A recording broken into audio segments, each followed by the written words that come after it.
How to change your Slack profile picture. If you have been using the Slack application and wondering on how to change your profile photo on it, don't worry. In this video, I will show you how to do it. So let's get started. First of all, open the Slack application just like this. After opening it, you will find something like this on your home screen. Now tap onto your profile icon at the top, just right here. Tap on it. Then you will see something like this. Now tap onto your name, just right here. Tap on it. Then here you can find edit photo, select it. Now choose from photo library, tap on it.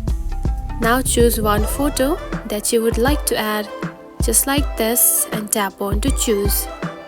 After that, tap on to save.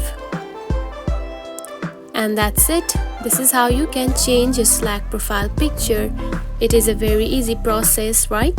If you found this video helpful, don't forget to like and subscribe for more tips. Thanks for watching.